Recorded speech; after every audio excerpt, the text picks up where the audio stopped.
All right, welcome back. Let's shift our attention now from politics to business. The Central Bank of Nigeria, at its last Monetary Policy Committee meeting, chose to leave benchmark interest rate unchanged at 14%. Also left unchanged were cash reserve ratio at 22.5% and, of course, liquidity ratio at 30%. Some analysts actually had long been pushing for some kind of easing, especially on the benchmark interest rate, to allow for cheaper lending rates across the country. Well, they did not get their wish this time, and it does not appear that is going to happen anytime soon, judging from the explanation of the CBN governor after the meeting. Take a listen.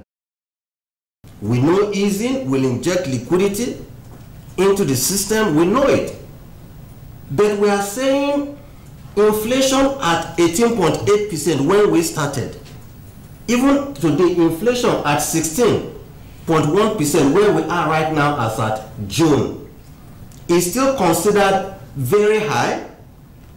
In the light of studies that have been conducted, there are acceptable models for computing the inflation threshold. And these models have computed inflation threshold for Nigeria at a range of between 10 to 12%.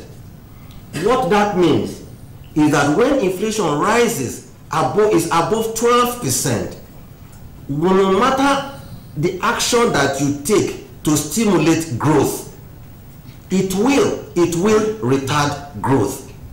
So the important thing is we needed to look at how do we reverse the trend in inflation, and we are happy that we have done so from 18.8 down to 16.1, and we are hopeful that it will continue to trend downwards. All right, joining me now to discuss this further is Johnson Chukwu, who is the Managing Director of Carry Asset Management Limited, an investment bank based in Lagos. Mr. Chukwu, thank you very much for joining us on the program. First off, are you surprised that the Monetary Policy Committee decided to leave rates unchanged? The economy is still going through a contraction. The economy is still contracting. We saw a 0.5% contraction in the first quarter of this year. And at the time when the economy is contracting, the Monetary Policy Committee could not afford to increase it further, because that would be insensitive. That would actually lead to further contraction in the economy. And again, you also have liquidity squeeze in the economy already. The banks are lending at above 30%. So any attempt to further increase rates could actually completely deprive private sector of access to capital, to funds, to loanable funds. On the converse, we've seen an inflation at a print of 16.1% in the month of June, and then we've also seen a continuous pressure on the exchange rate. So the Central Bank and the Monetary Policy Committee couldn't have afforded to loosen further, because if they loosen, that will counterbalance the efforts they're making to keep exchange rate stable, and will also lead to an uptick in inflation. Inflation, we've seen 5 months of continuous decline, so we are not likely to have taken any measure that will reverse the declining trend in inflation rate. It would appear this is more like a war now, or a battle now between controlling inflation rate and managing lending, managing lending rates now. So it seems. Yes, unfortunately for us, our economic contraction came with a high rate of inflation. Ordinarily, which is what you refer to as stagflation. Ordinarily, when the economy is contracting, you see a low rate of inflation. And when you have a situation of stagflation, it's very difficult to manage. It's a very delicate situation, because any measure you take to boost economic activities will lead to an uptick in inflation. And any measure you take to control inflation will lead to further depression of economic growth. So it's always a dilemma when you have a stagflation. And that's why the central bank needs to keep using multiple tools to bring that inflation to a manageable level before they can reverse and begin to stimulate the economy. How do you think, the situation of the government crowding out private sector borrowers now, how do you think that can be addressed? I mean, given this situation we have now? You see, ideally, what should obtain an economy is that rates should be such that should be accessible to the private sector, The government borrowing should be highly limited. The government should not borrow at a rate that will make it difficult for private sector to match those yields. Ordinarily, the government should borrow at a rate that is materially lower than the rate at which the private sector can borrow. And unfortunately, the government has been involved in massive borrowing. You have the borrowing through the bond issuances. You have borrowing through the treasury bills auctions. You have both the primary market and secondary market bills. Then you also have government borrowing through several other means, other tools, including the federal savings bond. And the yield on these instruments are materially higher than what the private sector can afford to pay and engage in real sector productive activities. And that is what the central bank, like I mentioned, the central bank, the Ministry of Finance, the Bank of Industries have come up with several intervention tools to support sectors the government consider as critical. The manufacturing sector, I mentioned that. We have funds for the small and medium-scale enterprises. You have funds that have been earmarked for several sectors that cannot effectively, the agricultural sector, you have the commercial agriculture credit scheme. These sectors cannot afford to pay commercial rate and still be profitable. And the central bank has found ways to circumvent the need to pay commercial rate by those sectors.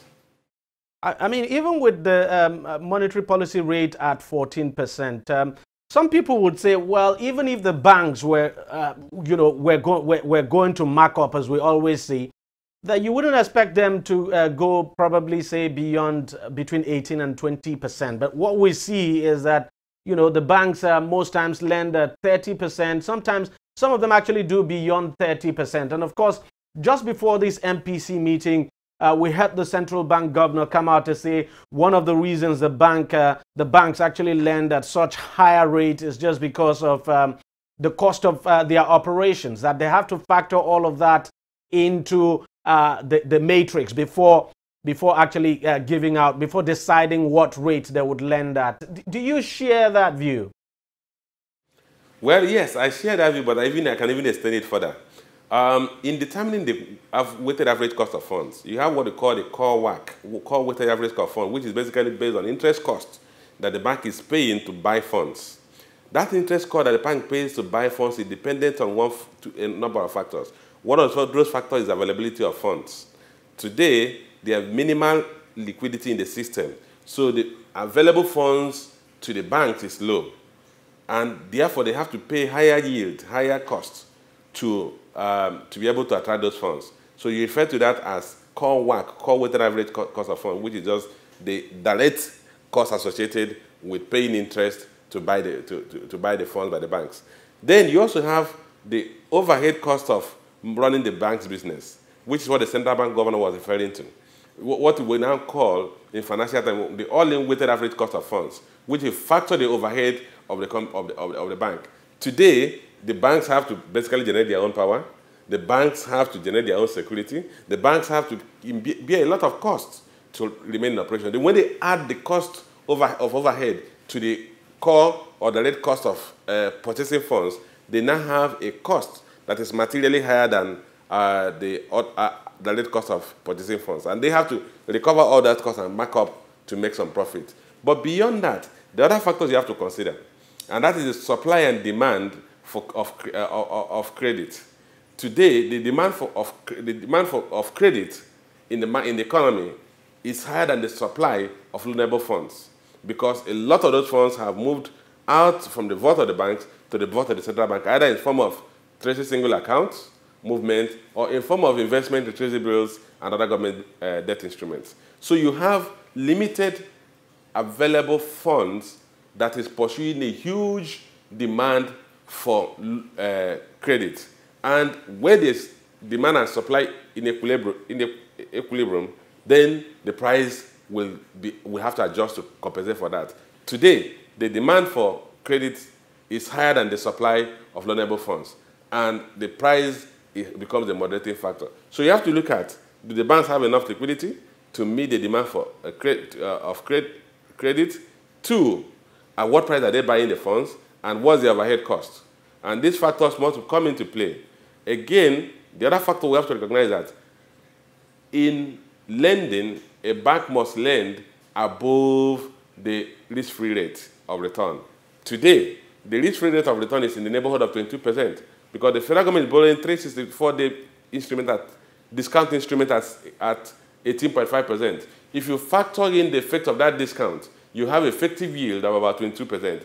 And the banks must lend at above that risk-free rate. Otherwise, the incentive for them to invest their money in risk-free instruments, they must lend at a rate that will compensate for that additional risk associated with lending to the private sector. So these are the factors that add up to determine the rate at which banks lend money to the private sector. And that's why you are seeing rates in the region of 30-32%.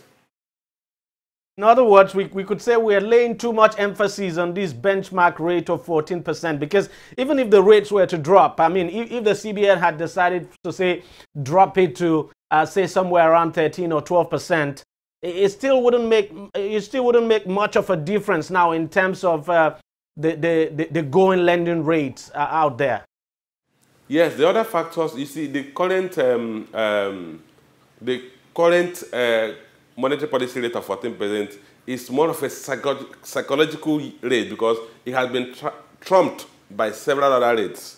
But it is still necessary that you have a monetary policy rate that, particularly for foreign investors, for outsiders, that will provide them a guide on what should be the ruling interest rate. But give and take, because of the demand and supply in equilibrium, then we are not using the real monetary policy rate as the proper benchmark for determining interest rate in the country.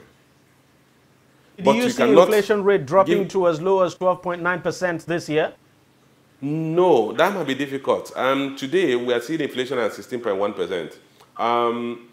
The best drop we're going to see will be in the next 2-3 months, when at the peak of the harvest season, which will be August, September, October. By October, the demand by importers will increase when they are stocking for Christmas season.